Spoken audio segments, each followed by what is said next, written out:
Straight talk from Israel. You're listening to Israel News Talk Radio.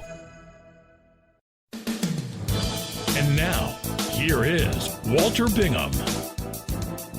Hello and welcome to this historic program. The date is the 18th of August 2020 and in the Hebrew calendar the 28th of Av 5780. It's more than 16 years that I've been heard weekly here in Israel, broadcasting in English. Of course, for many years before that, I presented shows on different stations in England, so much so that I hold the Guinness World Record as the oldest working talk show host in the world. But enough about me.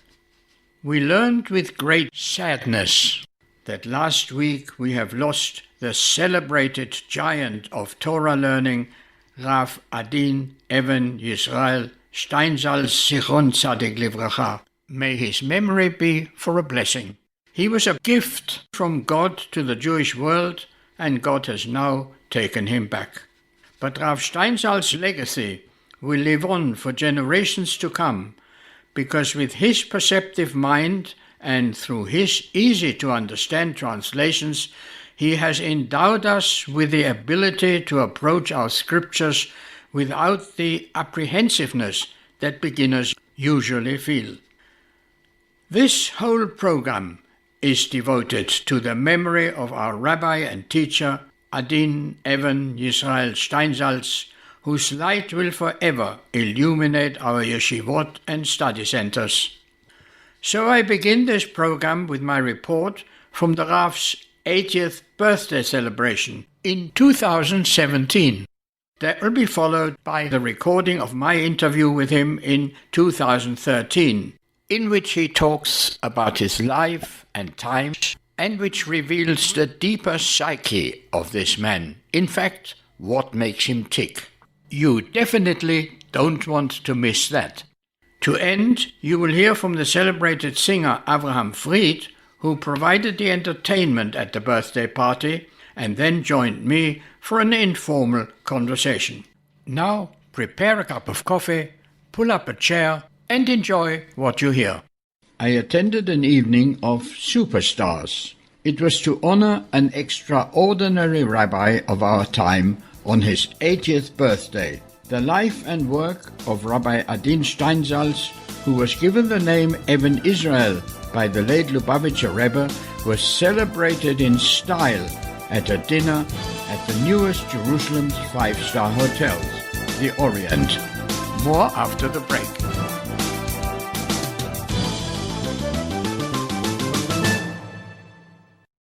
Always challenging the status quo. Hello, I'm Rod Bryant on Beyond the Matrix here at IsraelNewsTalkRadio.com. I want to encourage you to listen each week, every Wednesday at the same time, for an amazing show that will challenge you, inform you, and inspire. News, views, and wisdom for the nations here on IsraelNewsTalkRadio.com. Don't forget, Beyond the Matrix every week, Wednesday, here on IsraelNewsTalkRadio.com. And now, here is Walter Bingham. It was an unforgettable evening at which the life's work of this outstanding teacher and Torah sage was celebrated. In his many commentaries and translations, Rabbi Steinsaltz managed to make our scriptures accessible and understandable to the ordinary people. The motto of his academy is, "Let my people know." His achievements were recognized by the highest in the land. We saw and heard recorded messages in Hebrew from Prime Minister Benjamin Netanyahu, who heaped praise on Rabbi Steinsaltz, as well as from the Speaker of the Knesset, Yuli Edelstein. But I cannot do better than let the keynote speaker of the evening, the much-acclaimed former Chief Rabbi of the British Commonwealth and philosopher Rabbi Lord Jonathan Sachs, extol the many virtues of the guest of honor, Rabbi Adin Even Israel Steinsaltz. We are here to honor this evening one of the great figures of our generation, Kvod Rav Moreh Dorenu, Rabbi Adin Steinsaltz, and wish him Mazel Tov on his 80th birthday. Friends, what Rav Steinsaltz has done is quite extraordinary. I once had the privilege of knowing a scholar who had written hundreds of books. He had written so many books that when somebody used to phone him up and his wife would answer and say, "I'm sorry, my husband can't come to the phone because he's writing a book," the person at the other end would say, "Don't worry, I'll wait." But even he, who was famous throughout the academic world for his prolific authorship, could not remotely rival the man we honor tonight, Rav Adin, the only person in Jewish history who has written explanations, interpretations, translations, and commentaries to the entire Jewish canon. Tanakh, Mishnah Torah of the Rambam, Tanya, and above all, the Bavli and the Yerushalmi, the great two works of rabbinic wisdom, and done so in a way that has opened the doors of Jewish learning to the entire world. It is an astonishing achievement, and we and our children and grandchildren are the beneficiaries. Sometimes it's really hard to translate and communicate in a different language, and the Babylonian Talmud is written in very difficult Aramaic. I'm always mindful of the fact, because of the story that struck home to me so much. I'm a philosopher in my spare time, and the story is told of the British philosopher who went to the University of Beijing to give a lecture, and they provided him with a translator because he didn't know Mandarin. And he was giving a long lecture, and a very complicated one. And he would stop every couple of sentences for the interpreter to translate. And the translator waved him on and said, "Don't worry, I'll tell you when you have to stop." This went on for 15 minutes. And then finally the translator said, "Stop," and said 4 words in Chinese to the audience, and waved the man on. 30 minutes, the same thing happened. 45 minutes, the same thing. And at the end of the hour's lecture, he said 3 minutes to the audience. The audience very decorously stood up and left the room. The philosopher went over to the interpreter and said, "I have just given one of the most complicated philosophical lectures. How could you condense it into so few words?" "Easy," said the translator. "After 15 minutes, I said, so far, he hasn't said anything new." After half an hour, I said, "He still hasn't said anything new." After 45 minutes, I said, "I don't think he's going to say anything new." And after an hour, I said, "I was right, he didn't." Now, what Rav Adin has done is Chadesh Yameinu Kikedem, taken our ancient texts and make them new again for future generations, and it is an incredible achievement. Adin is the author of many other books, of course, on Jewish spirituality, 13 Petal Rose, and many, many others. And he is one of the most creative thinkers I know. He was trained as a scientist, but he has the soul of a poet. He was brought up by very secular parents. Adin told me that his parents insisted that he learn Gemara because they wanted their son to be an apikoros but not an am ha'aretz. They wanted my son the heretic, not my son the ignoramus. And of course we are very creative heretics in the Jewish tradition. My favorite was the philosophy professor in Columbia who famously said, "I don't understand why God is so angry with me just because I don't believe in him." But Adin, with this incredible creative genius that he has taken the most complex texts and turned them into the most simple messages, and thereby has done wonders for opening the doors of Jewish knowledge to everyone. I have to say, creative things happen here in Israel. I mean, I don't know any other country that could do a chicken imitation and win the Eurovision Song Contest. I mean, this is really creative thinking. In Israel, they created a program, I'm sure you all have it on your smartphones, which I think is the most spiritual invention of our times. It's called Waze. Do you know this thing, Waze, Google Maps? This has done more for Shalom Bayit than any invention in history. Do you know how many marriages fell apart because he said to her, "Why didn't you look up the directions?" And she said to him, "Why didn't you stop and ask somebody?" All of that disappeared thanks to Waze. But the truth is, Adin has that kind of complete genius ability to say things that are completely unexpected and completely true. He once spoke in our home in London, and we were talking about the politics of the Middle East. And somebody asked him, "Rav Steinsaltz, are you an optimist or a pessimist?" Only Rav Steinsaltz could give the following answer. This is what he answered. He said, "I am not an optimist like Leibniz, who thought this is the best of all possible worlds. He said, I am not a pessimist like the Gnostics, who held that this is the worst of all possible worlds. He said, what I believe is this is the worst of all possible worlds in which there is still hope."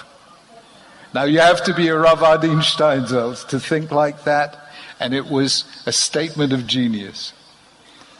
He once asked me what I thought was the book that all Soviet Jews should read to rediscover their Jewish identity. I gave up. I said, "Tell me."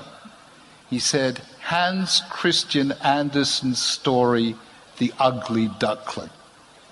Do you remember that story? The ugly duckling who thinks he's ugly and one day wakes up and realizes, I'm a swan. Somehow, thanks to Adin, all those Jews who were ambivalent about their Jewish identity realized they were not ugly ducklings. They were Am Nivcha, they were Jews. And that is Adin's sheer genius. Already in his 20s, he was giving shiurim to the President of the State of Israel, and for more than 50 years he has dedicated himself to helping us understand the texts of our tradition. And truly tonight, we honor one of the giants of our time. Ladies and gentlemen, we salute you, Rabbi Adin Steinsaltz. Now, what is the significance of Rav Adin's work? He wrote a brilliant little book about 30 years ago. I don't know if you've seen it. It's probably the least known of his books. He wrote it with the historian Amos Fulkenstein, and it is called Hasochialogiac, the Sociology of Ignorance. It was a play on a book by Karl Mannheim, The Sociology of Knowledge. And in it he set out a most brilliant idea. He said that knowledge is power. And therefore people who have power try by and large to keep it away from other people, otherwise their power will be diminished. So most societies have valued the people with knowledge, but they haven't spread it widely. He said only 2 societies were actually committed to spreading knowledge as widely as possible: ancient Greece and ancient Israel. Ancient Greece built its academies, Israel built its Batei Midrash and its yeshivot. Eventually, Greece let the academies fail, and it then ceased to be a civilization. Jews never let their schools or their houses of study or their yeshivot fail. What was it about Judaism that made it the civilization of all civilizations that focused on making knowledge accessible? The short answer is that the great advances in human civilization happen when there is a revolution in information technology.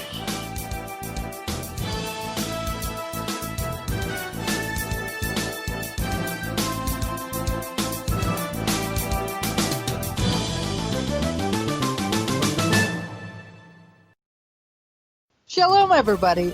Making a difference often takes just one moment and one person at a time. I am Orly Benny Davis, your show host on Israel News Talk Radios from Jerusalem with love. You'll be hearing people talking about politics, religion, social issues, and making a better tomorrow. Join me, Orly Benny Davis, for God and Country. From Jerusalem with love. Wednesdays on Israel News Talk Radio.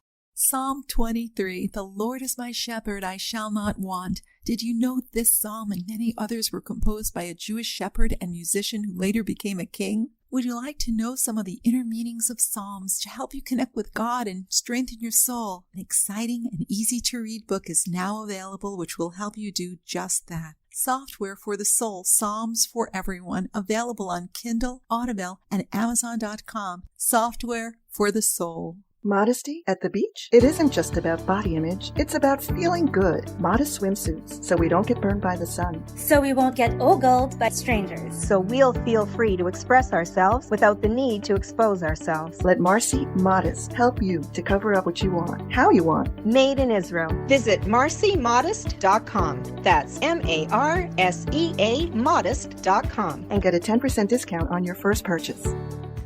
2 new shows on Israel News Talk Radio. The return of the Jewish people to the land of Israel was prophesied in the Bible thousands of years ago and is coming true today. Shalom. Join me, Josh Wander, on Israel Unplugged. Listen in as we delve into the spiritual and physical aspects of the Jewish return to Zion. We'll discuss the biblically mandated, historic, and of course practical understandings of this incredible transition from exile to redemption. That's Israel Unplugged, every Monday on IsraelNewsTalkRadio.com. How did a nice Jewish girl from Delaware end up living in Israel? Shalom, I'm Natalie Sapinski. Join me on my show, Returning Home. Meet different people who have moved to Israel. Hear their personal stories, their highs, their lows, and everything in between. Each week, we talk to experts on immigration and the process of moving to Israel. Listen to Returning Home every Thursday, only on Israel News Talk Radio. And now, here is Walter Bingham. Rabbi Sachs continues. The world's first revolution in information technology was the invention of writing. Cuneiform in Mesopotamia, hieroglyphics in Egypt.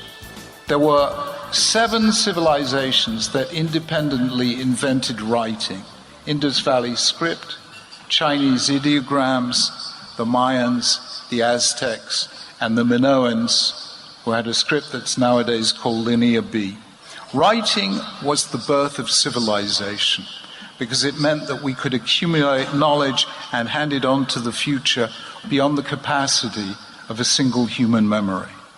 The third revolution in information technology was printing, which led to the Reformation and the whole new birth of freedom in the modern world. Judaism was born in the second revolution, and in many ways the most important, which was the invention of the alphabet. The very first alphabet, discovered by the British archaeologist Flinders Petrie in the Sinai Desert in 1903, is known as Proto-Semitic. And the alphabet has only been invented once. Every alphabet today is a direct or indirect descendant of the original Canaanite Phoenician Hebrew script. That's why it's called an alphabet, from Aleph and Bet. Now, this was revolutionary because the writing systems before then had huge numbers of symbols. There are 40,000 different symbols in Chinese. Even the simplest hieroglyphics, demotic hieroglyphics, had 450 symbols. You couldn't teach these to everyone. So you had a small class that knew and a large mass of people who were illiterate. With the birth of the alphabet, reducing all of knowledge to 22 symbols, 22 letters, made for the first time possible a society of universal literacy. And that's what the prophet Isaiah meant when he said, V'chol banayech limudei Hashem. All of your children shall be learned of God. Jews produced the world's first system of universal compulsory education. In the first century, as the Gemara in Baba Batra tells us, in the days of Yoshua ben Gamla, in the first century. Do you know how long it took England to have a system of universal compulsory education? 1870. I try not to tell this to Brits, it's like a little immodest, but there it is.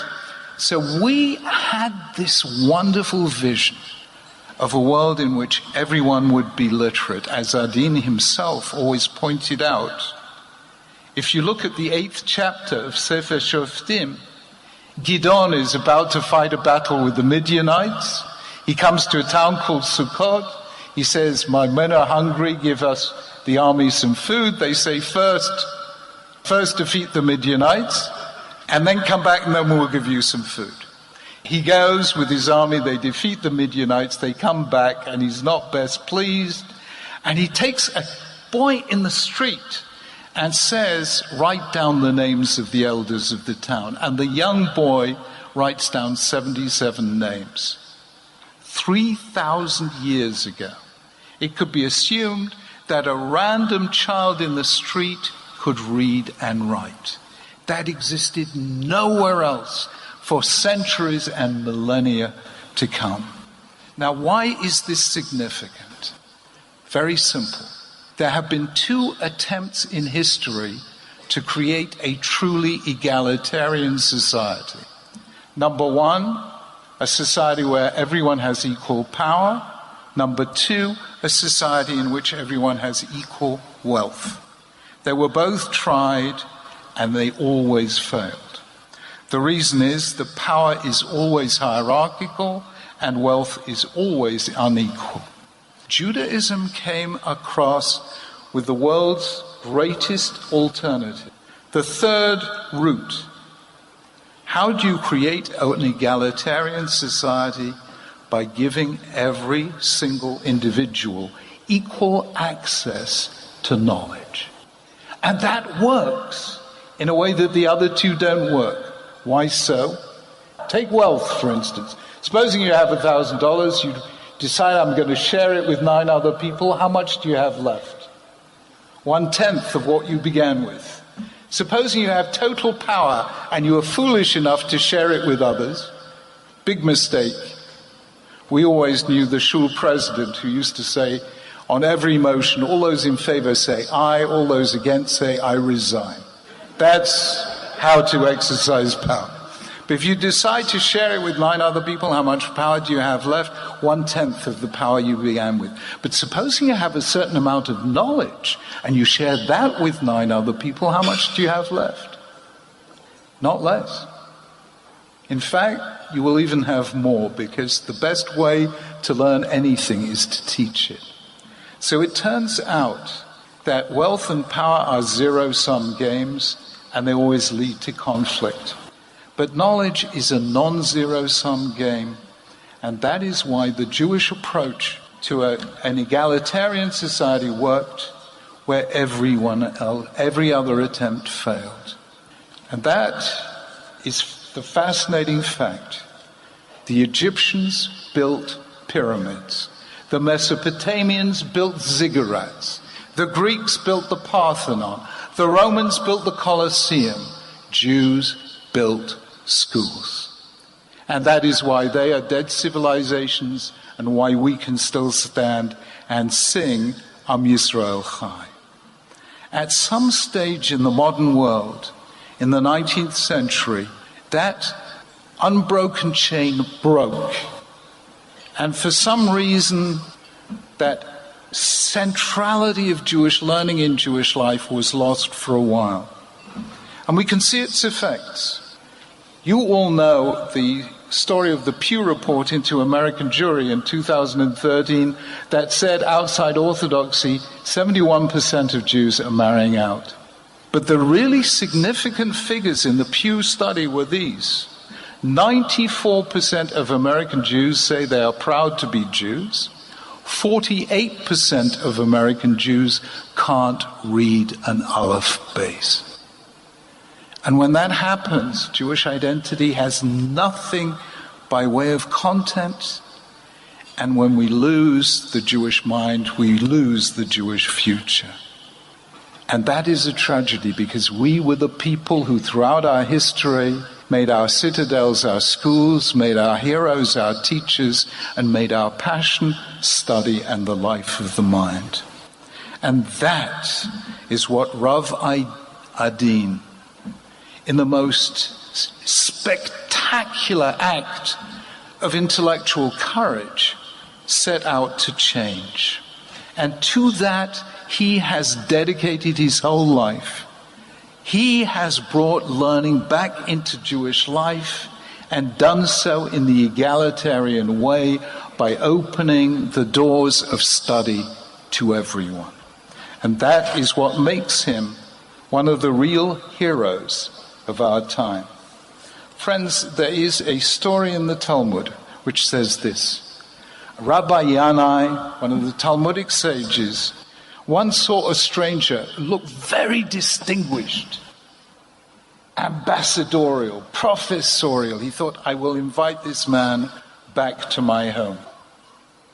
He brought him to his house, they had a meal, and he said to his guest, tell me something that you've been learning from Mishnah.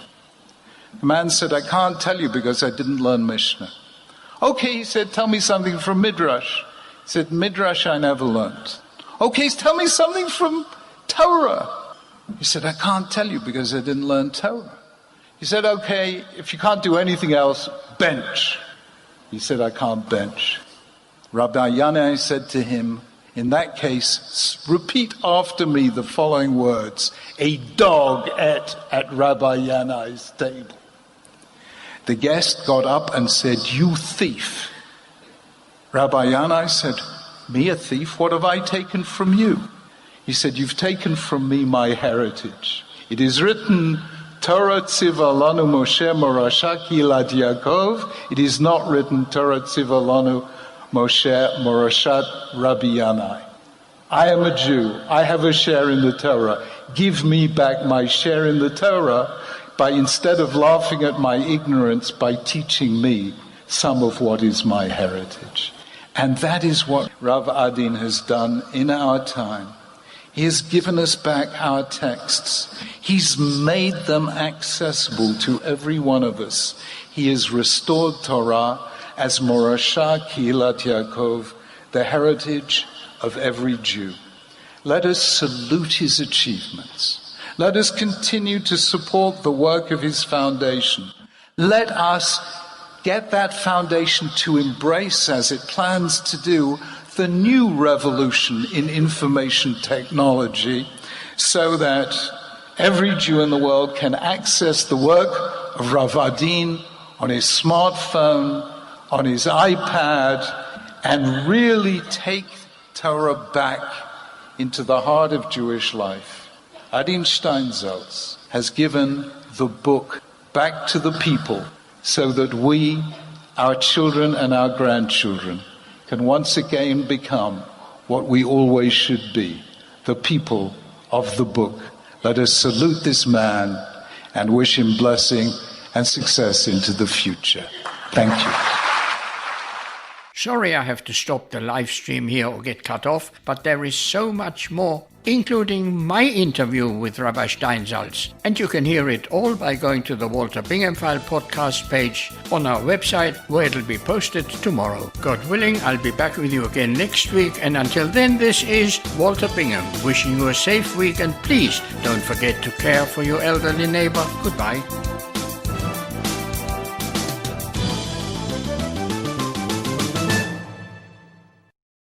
You're listening to Israel News Talk Radio.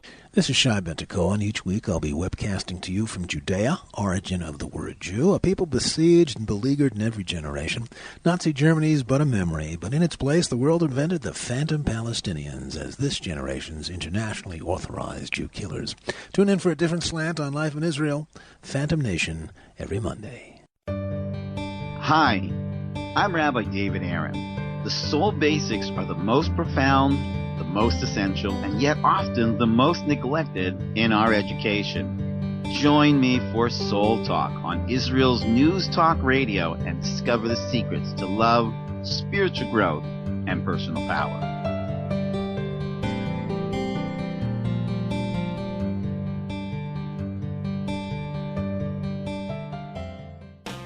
How did a nice Jewish girl from Delaware end up living in Israel? Shalom, I'm Natalie Sapinski. Join me on my show, Returning Home. Meet different people who have moved to Israel. Hear their personal stories, their highs, their lows, and everything in between. Each week, we talk to experts on immigration and the process of moving to Israel. Listen to Returning Home every Thursday, only on Israel News Talk Radio.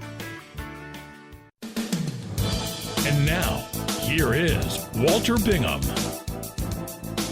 Rabbi Steinsaltz, who following his stroke lost almost all power of speech, nevertheless managed to say these words to me following my congratulations on behalf of all the listeners.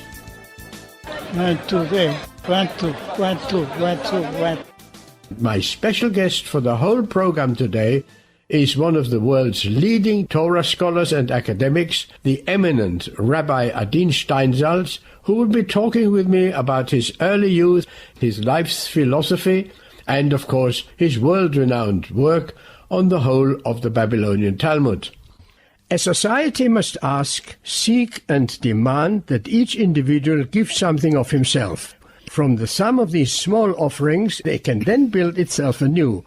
If all of us light the candle of our souls, the world will be filled with light. Not my words, but those of my guest, the eminent Rabbi Adin Steinsaltz, now known as Even Israel, who is regarded as one of the world's leading scholars and rabbis. Born in Jerusalem in 1937 to secular parents, young Steinsaltz studied physics, chemistry, mathematics, and sociology at Hebrew University, in addition to rabbinical studies. Following graduation, he established several experimental schools and at the age of just 23 became Israel's youngest high school principal, to my best knowledge and belief, a record still unbroken. And then he went on to found the Israel Institute for Talmudic Publications. To date, he has published some 60-plus books and hundreds of articles on subjects ranging from zoology to theology to sociology and social commentary, religious thought, historical biography, philosophy, Jewish mysticism, and, of course, the Talmud. These books have been translated into Russian, English, French, Portuguese, Swedish, Japanese, and Dutch. His commentary on Pirkei Avot, Ethics of the Fathers, was even translated into Chinese and published in 1996. But Rabbi Steinsaltz is best known for his interpretation and basic commentary of the Babylonian Talmud. A 46-volume task he began more than 46 years ago now and is widely sold as the Steinsaltz Talmud. And there are also other editions now published by Koren Publishers of Jerusalem. In Israel, Rabbi Steinsaltz is the dean of the Mekor Chaim network of schools, which encompasses kindergarten through to high school And in 1988, he received the Israel Prize, the country's highest cultural honor. Rabbi Steinsaltz was also very involved in the future of the Jews in the former Soviet Union, having set up various educational institutions for Jews still living there. Newsweek magazine said of him, quote, "Jewish law is filled with tales of formidable rabbis. Probably none living today can compare in genius and influence to Adin Steinsaltz, whose extraordinary gifts as scholar, teacher, scientist, writer, mystic, and social critic have attracted disciples from all factions of Israeli society." I am privileged that Rabbi Adin Steinsaltz has agreed to give me some of his valuable time. Welcome to the program. Thanks. Just tell me briefly something about your work in the former Soviet Union. At that time, there was no relations between the State of Israel and Russia, and I'm an Israeli citizen, and to do any work there was almost impossible. But I found some kind of a lead. Strangely enough, my first important meeting about this subject was done of all places in Oxford. I met there a very important Russian scientist, and we somehow got very well together. And from this time on, it took some time of preparation, mishaps in the Soviet bureaucracy and other bureaucracy, but 89. And I practically began some work in Russia. The work changed with the time. It contained also a stable basis in the city of Moscow. We tried from time to time in making small branches in other places, but it was teaching in very different levels and the very different ways. And at the beginning, it was practically the only Jewish institution that had any kind of an official standing. It wasn't in hiding, it was open, and people could come there. Among other things, I spent time in visiting places from the utmost west point of Russia, which is in Kaliningrad, which was once known as Königsberg, to Khabarovsk on the Pacific Ocean. Do you speak any Russian? Very little. And more than that, the Russians, like some people, are very, very particular about their language. So very particular that if you don't speak Russian well, it's far better for you to keep quiet. More than the French? About in the same level as the French. In England, of course, your accent and your choice of words will place you socially in one level or another. But you can be a foreigner or even an inmate and still speak the language imperfectly. As long as you have something to say, people will listen. And if you have lots to say, people will listen more. In Russia, as in France, it's not just knowing the language, but knowing it perfectly is something that marks you as a Untermensch. Are the institutions you found that they're still functioning? Some of them are functioning, some of them changed. Basically, the work still continues with ups and downs. And you go there sometimes? Of course I go. There were times when I used to be there very often.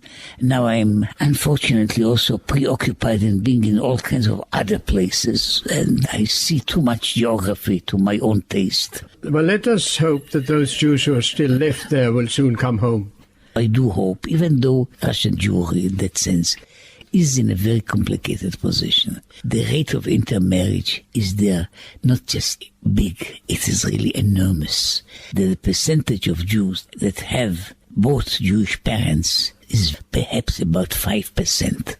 All the rest are intermarried. Intermarriage is also a sign and a way of mingling with the local population. Because I don't think that, generally speaking, the Russians as a people are particularly anti-Semitic.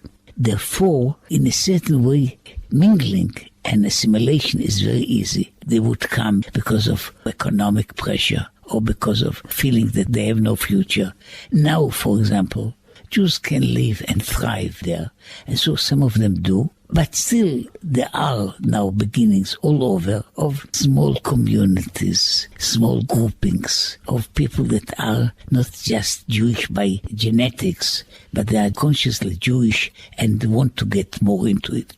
It is, in that sense, one of my reasons to go there except for all kinds of sentiments, in many ways, because it's a frontier. Jewishly speaking, it was one of the most remote places. Now, let me digress for a moment and ask you your view about the law of return here.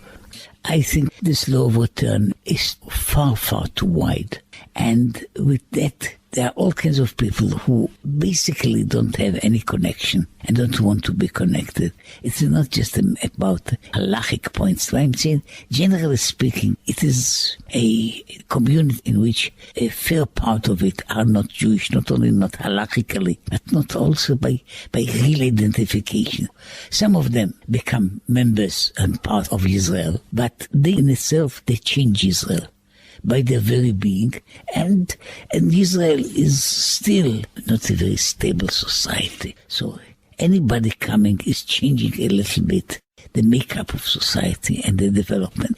In many other places, the number of those people who really don't belong and are really very far removed is too big. It should have been done many years ago. The lawmakers didn't even imagine that there could be a massive aliyah from anywhere. We now have lots of practical problems about how to deal with it, how to make it into a more or less unified, stable society. Well, let me return to your life, your early life, in fact. I mentioned in the introduction that you had a secular upbringing and a very extensive academic education, which alone would have helped to build for you a successful future. And I think it's important for young secular Jews today to hear what moved you to become Torah observant. What was the trigger to turn you from that background into a Shomer Mitzvot, a follower of God's law, to become one of today's greats, if not the greatest authority and interpreter of our scriptures? In my case, it's in a way unfortunate for any interviewer. I don't have anything of a spectacular story to tell. There was nothing, neither in our family or in my personal life, traumatic or outstanding. I would say that possibly it was because something in my makeup is very skeptical. In a strange way, being a skeptical person, it wasn't enough for me not to believe in what they call the scriptures. I even came farther not to believe in my secular world. And therefore, there are lots of questions that rose from not being identified internally with the outside culture that was mostly dominant here. So I have my doubts. Sometimes it's a kind of a strange circle. You come to believe via the very unexpected way of doubting, of questioning. I won't say that it was the same thing of our father Abraham, but he seemed also to go to find the Almighty through moving and disbelieving in his own existence. So that's a different way. I cannot say that it was for everybody. But if you ask about myself, that was, I would say, the trigger. It was a kind of a natural push, and I have to add, it was strange, but I'm telling this story many a time. When I was about 10 years old, my father got for me a special teacher for Talmud. And I asked him, why? It wasn't that I was very reluctant. I didn't know much about it anyway. And so he says, look, I don't know what kind of a person you will grow up. You can become whatever you become. But one thing I'll tell you, in our family, there won't be anybody that is Am Haaretz. An uneducated person. It is worse than that. It is almost an offensive word. It's uneducated in a very derogatory way. My late father, who was all over the world. What was his job? He came as a chalutz in 1924 from Poland. He began the work with his hands. He was for many years a builder. And he used to show me this building and the other building in Jerusalem, telling me, you see, this is something that I have built on myself, my own hands. Then later on, he just couldn't physically go on with the job, so he did other things, opened a small factory and so on. And he was, in a strange way, connected to almost every extreme of the Jewish society.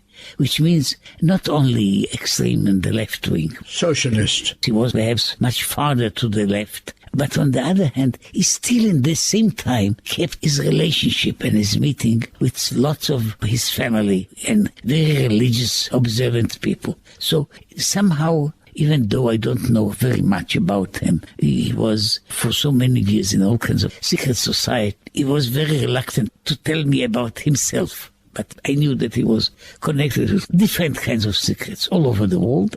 He would speak about everything except himself.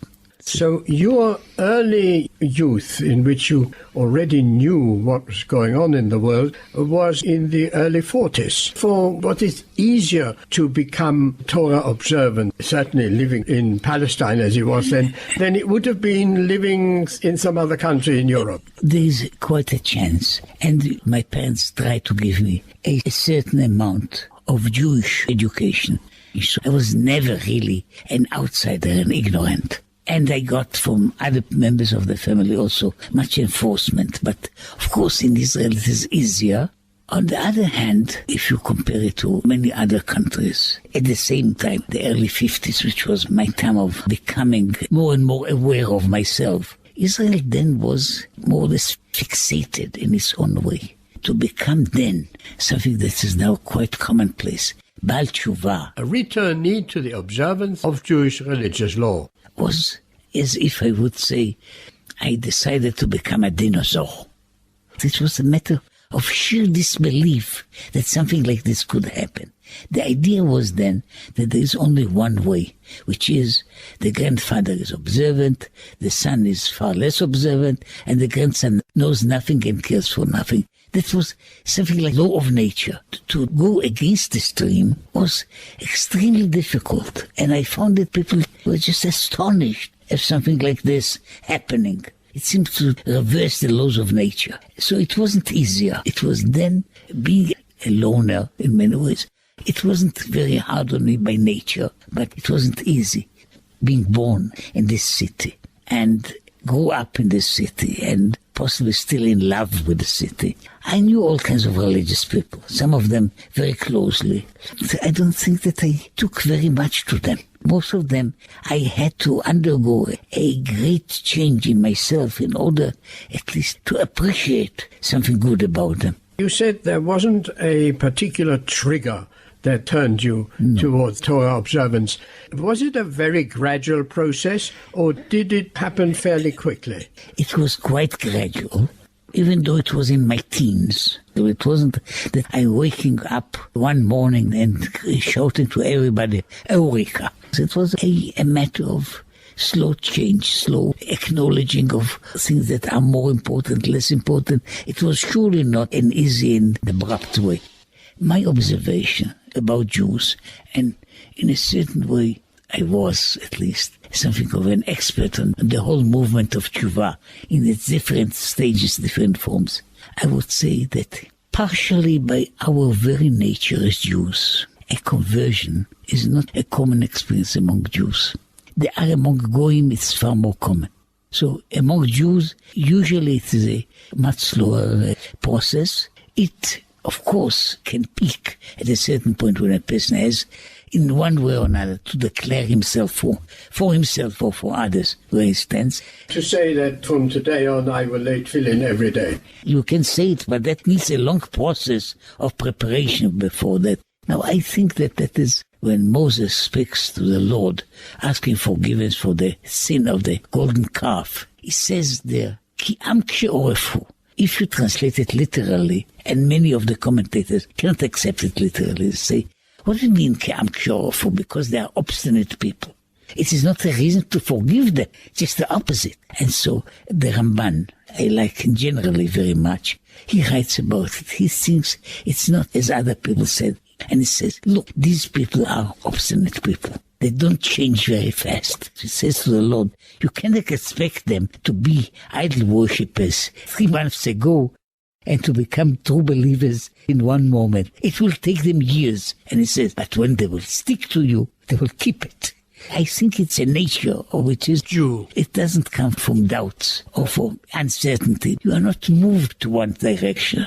You have to go to it and to fight with yourself and with others.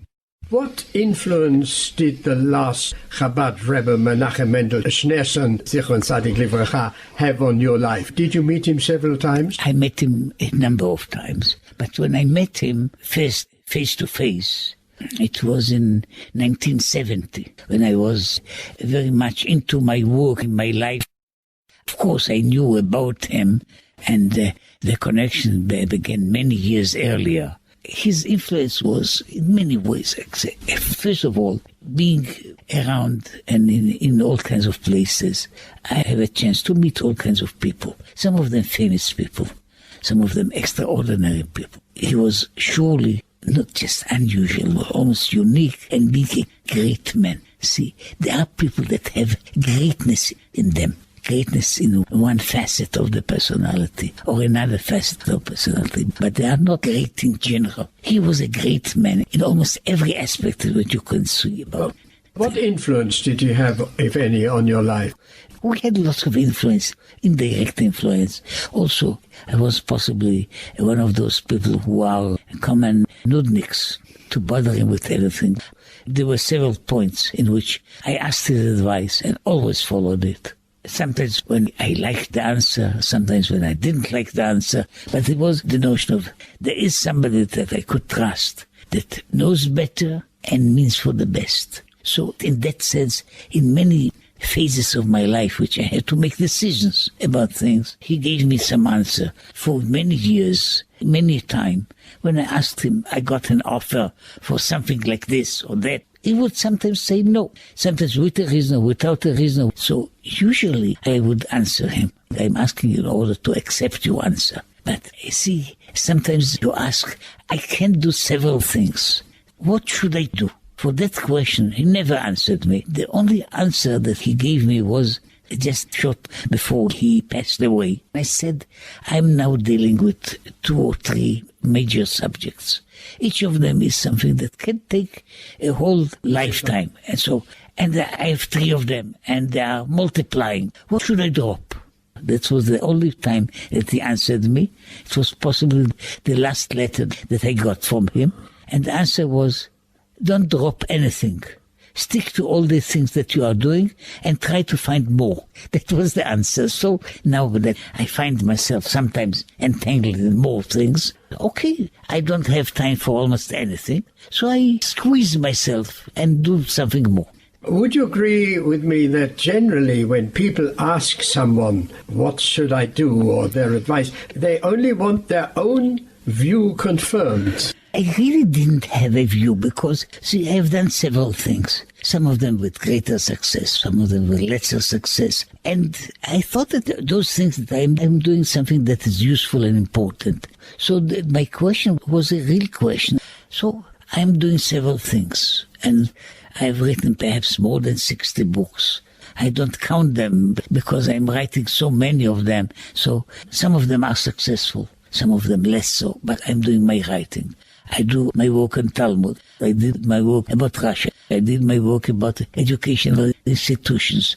And I get involved in all kinds of things that some of them are things to tell people about, and some of them are not secrets, but I'm not going to speak about them. So question is always there. Should the person concentrate himself on doing one thing at least? No, his answer was that either I can do many things, or I'm not as brilliant in one side as I thought I am, or that sometimes in his view, which was very important in many ways, was that the times are now, on the one hand, moving in a much faster rate than they were ever before. So whatever can be done should be done now. 200 or 300 years ago, the pace of the world was much slower, so we could wait and we could prepare. Now, when things are changing in every way, from politics to geography to science to technology, the things that are unthinkable in the past are now facts. So because of the fast rate of change, it seems that people have to exert themselves to do 2 times, 3 times as much as they did in the past. You adopted the name Even Israel, certainly for your academic work. What is the significance of this, and how would you translate this name into English? That could be a continuation of your last question. I was going once to the Lubavitcher Rebbe, and when I turn to go, he stops me and says, I think that you have to change your name. In fact, that's what I did. So it's not really my fault. I wasn't thinking about it, even though time to time, it happened to me to think it is possibly this name Steinsaltz is a foreign name. More than that, I have all kinds of doubts whether it was our original family name. I think it was adopted by my great-grandfather for trying to escape from the Russian army. So basically, I didn't have a sentiment for it. So he told me, came really out of the blue. So you retained the part of your name Stein, which is Evan. Yes. And now Evan Israel, can you explain it? First of all, it's a biblical phrase. And it has all kinds of personal meanings for me. But basically, the Rock of Israel seems to be a fine name. I don't know if I'll become the Rock of Israel. Well, that would become Tzur. Yes, Tzur is also a rock. But even in that biblical context, in the book of Genesis, has the meaning of the Rock of Israel, the foundation of Israel. So I thought it is a good combination. Now to your work with the Talmud. Were you aware when you began some 46 years ago, as you said, to work on this project to translate and comment upon the Babylonian Talmud, were you aware of the enormity of that task that encompassed these 46 volumes and how long it would take? Surely not. I thought it will take at the utmost half of that time or less. Now, I didn't imagine that it would be such a long time and it would be such a huge effort. I just didn't know it. First of all, you have to take into account, I was a young man then, about 28. And young men sometimes have notions of some kind of a hubris, that you can do everything. But on the other hand, it wasn't just a simple work of sitting and writing. Doing the work that you did means sitting down at a desk from morning to evening and studying the text.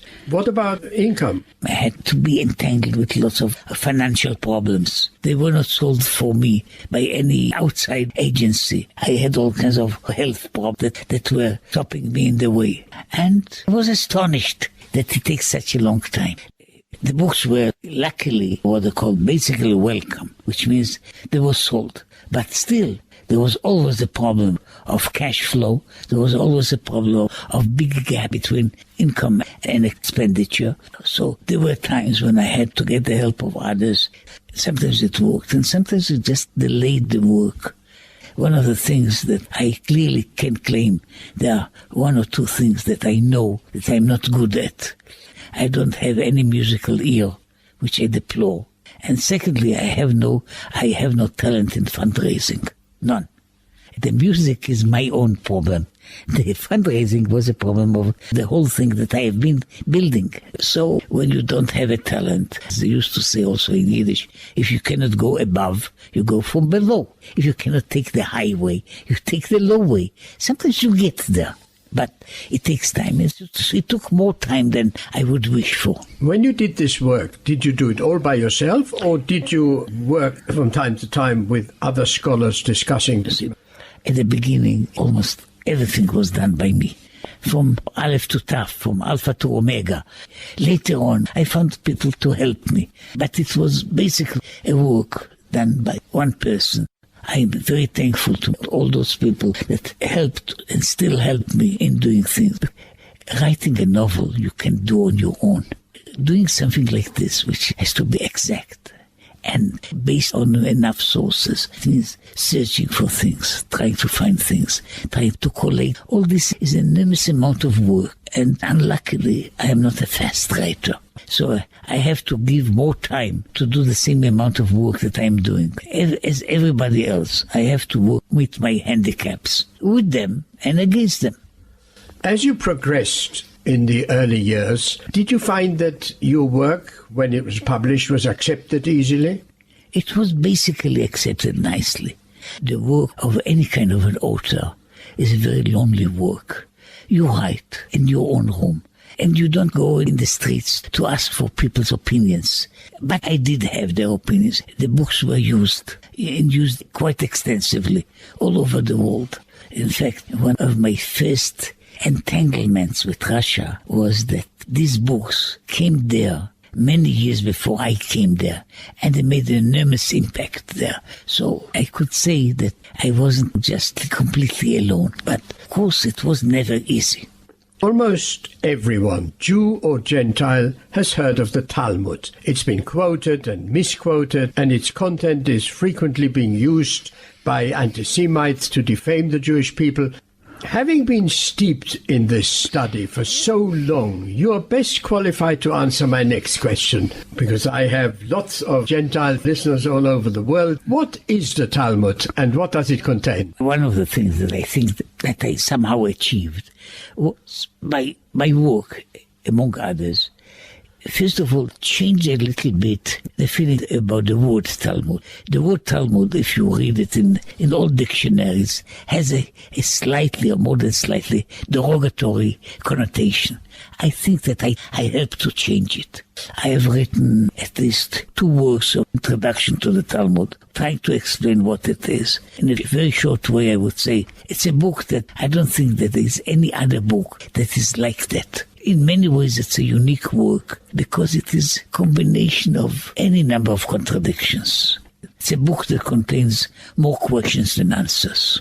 But can you explain what it is and who wrote it? The Talmud wasn't written by one person. It wasn't written at all, basically. It was oral law, which means it was transmitted from a teacher to his disciples for many years. If one speaks about the names of people that are mentioned there, they take a span of about 1,000 years. And in these 1,000 years, there were many people that were involved. Some of them are more prominent. Some of them appear in the book only once, and some of them will appear hundreds of times. Some of them we know anything about them. About some others we know practically nothing but their name. Unlike the Bible, which is not just divinely inspired, but it has names, more or less, of authors to the book. The Talmud is, in one way or another, a collective work of Jewish wisdom for about 1,000 years. It's collective because there were lots of people that were involved. And in many ways I said that the Jews, we created the Talmud, and in a different way we are created by the Talmud, because the Talmud is one of the most important, known or unknown, sources of our nature, our qualities. So we became almost one with the book. Did you come across passages in any of the Talmudic scripture with which you would totally disagree? Basically not. I found lots of passages that I don't understand. Could you give an example just offhand? There are all kinds of things that I don't understand. Sometimes I don't understand what they mean, just as simple as that.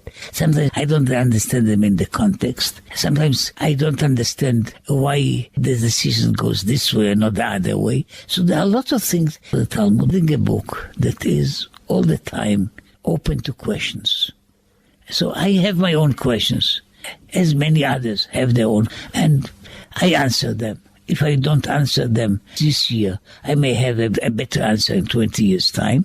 And if I don't have an answer in 20 years' time, perhaps my grandchildren in their own life will find good answers. Now that you've completed, I think, 46 volumes. Which is the whole Talmud. Okay. Are you again working on some other large projects now? I find that I almost very unsuccessfully, I cannot get into small projects. I wish I would, because it's wonderful to begin a book, to finish it, and to know that I have the beginning and the end. Usually, if I do such things, they are on the side. I'm doing several things. I'm involved in a new edition commentary of the Rambam. That's Rabbi Moses ben Maimon. I'm being involved in a new edition about the Mishnah. Parts of it are contained in the Talmud, and parts of it are completely independent. And I'm also writing very much and working on a commentary on the Bible, except for other things that I'm doing all the time. But these are my main projects. Each of them is a project of years. So you wouldn't want to retire? I think that the idea of retirement is a ridiculous notion. I agree. See, sometimes you are retired by the Lord that tells you, okay, that's the time to stop. I cannot fight with him. But otherwise, I want to retire.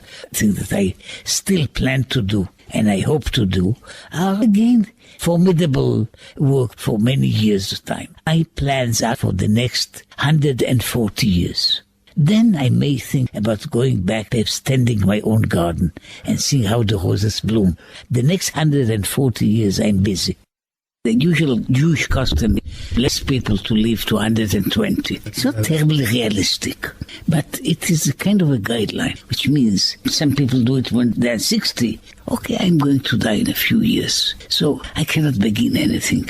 I'll vegetate, or I'll do something. Now, when you have a lifespan in planning of 120, it means that for the time now, you have 30 years ahead of you. So in 30 years, one can begin a new job, can learn a new language. So take my challenge, so to say. And it is sometimes strange to see how much people can achieve when they set themselves up to do whatever can be done. Because you see, when you are 20, you also don't know how long is your lifespan. So, but you make plans for a long time. If you make a plan for a long time, you can learn Hebrew. On the other hand, you have people that come here and they get the language because they put themselves, okay, I can begin. There was a man called Lander, Lander. He founded the Touro College. I met him when he was 90-odd, and he was then on his way, which he continued, to found new branches of this college. There is a person that could have, long time ago, just sit on a wheelchair. He began new things.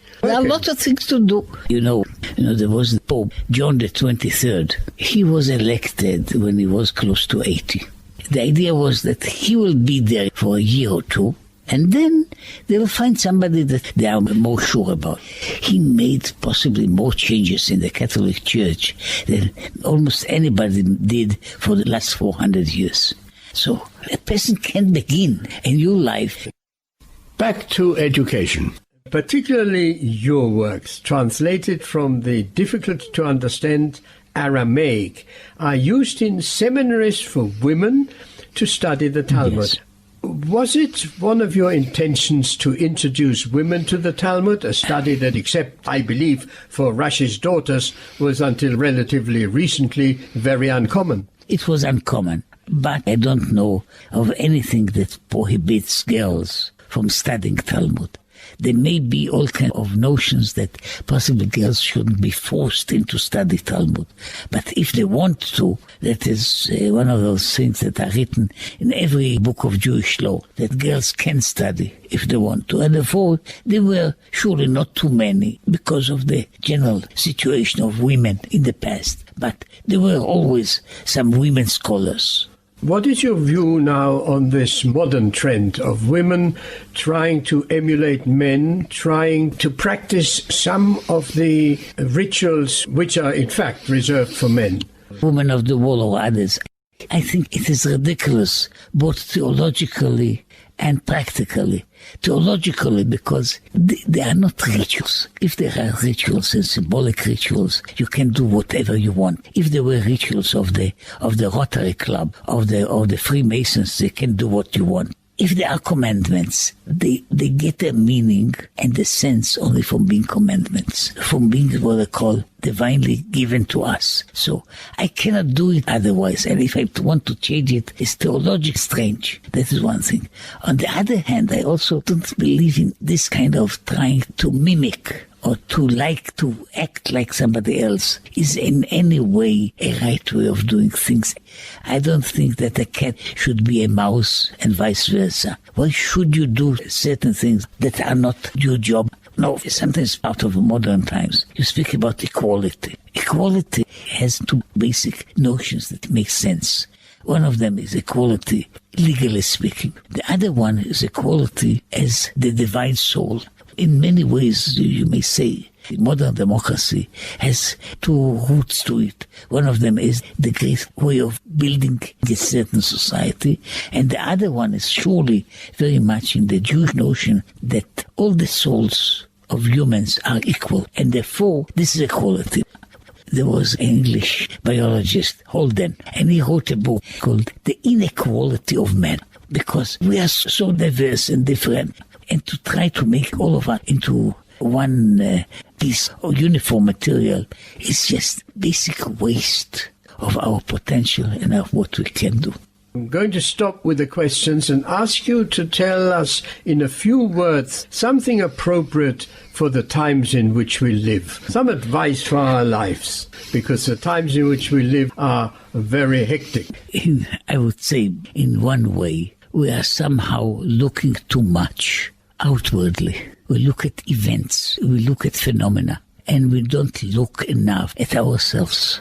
There's a famous poem in the Jewish literature which begins, Simu lev el hanshama, take care about your soul. So I think that that's what people need, because we are seeing too many things, we are experiencing too many experiences, and we have to take care of our own souls. We'll find there heaven and hell. We'll find there things that we know and we don't know. But we have to turn inside in order not to be swept all the waves that are coming and going every day. Rabbi Adin Steinsaltz, now known as Even Israel, may you have many more years to enlighten us with your wisdom, and thank you very much for having been on Walter's World. Thank you. The third superstar of the evening was the Hasidic singing sensation and entertainer Avraham Fried, who roused the audience with several of the favorite songs of Rabbi Steinsaltz, both in Hebrew and in Yiddish. There was a second, unofficial part to the evening, a Hasidic Verbringen, a get-together, with singing and dancing around the table of Rabbi Steinsaltz, with the participation of a group of students from his Torah Academy, led, of course, by Avraham Fried, which was still in full swing when I left half an hour after midnight. Before that began, I managed to get Avraham Fried into a quiet corner for a long chat, a schmooze as one would call it in Yiddish. Here's a short edited version. Welcome to the program, Avraham. Thank you, Walter. You are the superstar. This is a great honor for me. Finally, we get to meet and schmooze a little bit. And here we are in Yerushalayim, and we can schmooze a little. So you just came from New York, I believe. I saw you on the television. You've been to this festivity for Israel. Yes, in Central Park, a week ago. And you were performing there? Yep. Thousands of people in the street in Central Park. And a beautiful event celebrating Eretz Yisrael and Yerushalayim. What's it like? You've been in this business now for 40 years? Almost 40 years, yeah, Baruch Hashem. Now you've, of course, risen to high stardom. There's no doubt about that. What's it like? Can you walk in the street without being recognized? It depends where. In most places in the world, I can walk in the street, no problem. Even in my own community, no one pays attention to me. But in Eretz Yisrael, there's a very special bracha here in the Holy Land, and here it's a challenge, because here every 2 seconds a selfie and noch a selfie and selfies and pictures and autographs. Avram, that's because we love you here and your music. So here it's a challenge, but you know what? It's part of the blessing. You don't get fed up to be stopped everywhere. So, Walter, my theory is, as long as they want to take a picture with me, I'm happy, because woe to the day when they will no longer want to take a picture with me. That's also true. So where have you been in your career recently? Melbourne, Sydney, many places in between. Always on an airplane, doing a lot of traveling. So it's hard to remember. I just pace up, every night, Cholamoid, another concert here and there, and in Florida, and then in Jamaica, and then in Brooklyn, just running around, Baruch Hashem, making people happy. And what are your plans for the future? My plans for the future? I haven't really thought about it. I've focused on one concert at a time and one CD at a time. The biggest challenge is to keep finding new material that won't sound redundant, because in our limited scope of messages, what do we have? We have Mashiach, we have Shabbos, we have Torah, davening. We're kind of limited to what we could sing about. But do you also perform to audiences that are not Shomer Shabbos? Not religious. Well, you did in New York. Yes. As a matter of fact, here in the Holy Land, if you come to one of the concerts, you'll be surprised to see how many so-called non-religious are in the audience. And to me, it's not really any surprise, because music is a language, is a method that that brings people together. It unites people, and it's the language of the soul. So you're religious, not religious. If they hear a song that touches the neshama, the soul, so they want to hear more. Do you have to adjust your program, your songs, according to the audience? Sometimes, depending on the crowd. If the crowd, this has happened many times, is totally non-religious, then I will adjust the songs accordingly. Some of the songs that they know, some of the popular Zionist songs. Jewish songs, they have to be Jewish, but with some English lyrics in the middle so they can understand what I'm talking about. Some Yiddish if it's a Yiddish-speaking crowd. So we adjust. There's plenty of material for all audiences. What about performing to non-Jewish audiences? Have you done that, like the evangelical Christians who support us? Nope, that hasn't happened yet. I'm sure they would enjoy it. They're a great audience. I'm sure they would. It's just a pleasure sitting with you and talking. Let's sing a song together. Der Rebbe hat geheißen Freilach sein, Freilach soll men sein. Der Rebbe hat geheißen Freilach sein, Freilach soll men sein. Der Rebbe hat geheißen Freilach sein, Freilach sein, Freilach sein. There's another version which says, I didn't want to sing it here tonight. Der Rebbe hat geheißen Freilach sein, schicker sein. I wanted to get up and dance in the back. It moves me. The Rebbe's Nigen was also wonderful, but you can't do that everywhere. No, they gave me a list of songs that Rabbi Steinsaltz really, really liked. Hand-picked songs that I sang so far. What's life like in 770 without the Rebbe? Whoa! Oh boy. What's life without a father? What's life without a mother? There's always a great void that cannot be filled.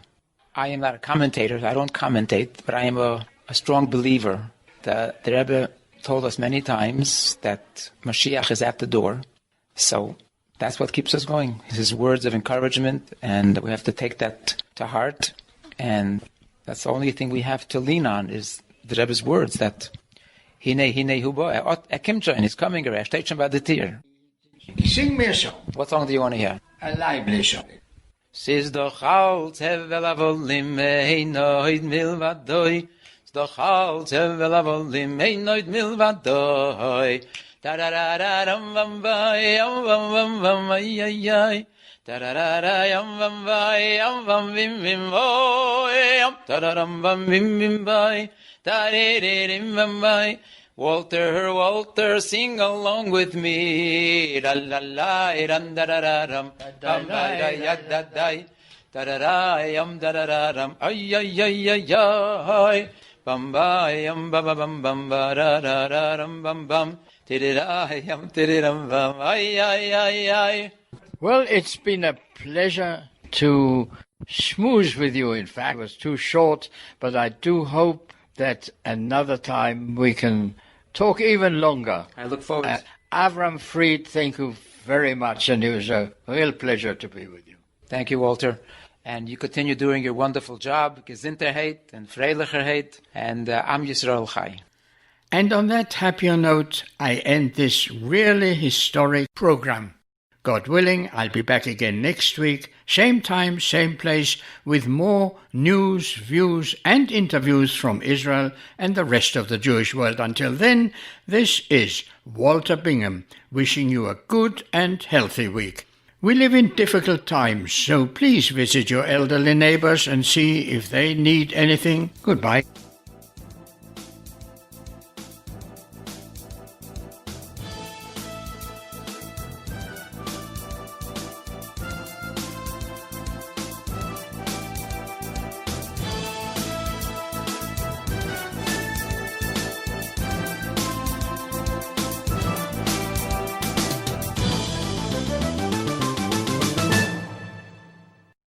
Israel News Talk Radio's chat room. Just click the orange button at the top of the IsraelNewsTalkRadio.home page, log in as yourself or an anonymous guest, and join in on the fun. You'll meet other listeners from all over the world who listen to Israel News Talk Radio, and you can make new friends. Israel News Talk Radio's chat room. It's the closest you can get to being in the studio with us. We love listening to Israel News Talk Radio. Where can you get the inside news on Israel? At Israel News Talk Radio, we're dedicated to sharing Israel's inside story with the world by providing our listeners with news on Israeli politics, current affairs, and Israeli Jewish culture. The Israel News Talk Radio homepage also provides you, the listener, with useful information at your fingertips, with scrolling news headlines, weather, currency exchange, Shabbat candlelighting times, and so much more. Our radio programming is always accessible and on demand. We operate absolutely free of charge for everyone, everywhere. If you love what we do, partner with us now by becoming an Israel News Talk Radio supporter. With your support, you'll be inscribed on our Israel News Talk Radio Wall of Fame. There's nothing like us in the world. Be part of something great. Israel News Talk Radio. Straight talk from Israel. If you love Israel News Talk Radio, then you'll love our Facebook page. We keep you up to date on what's happening in Israel, plus little surprise treasures that we don't share on the radio. Go now to follow us on Facebook. Just look for the Israel News Talk Radio Facebook page, and don't forget to subscribe and follow us by clicking on the like button. We post great stuff there that you'll want to share. Israel News Talk Radio on Facebook and Israel News Radio on Twitter. News, opinion, and more. You're listening to Israel News Talk Radio.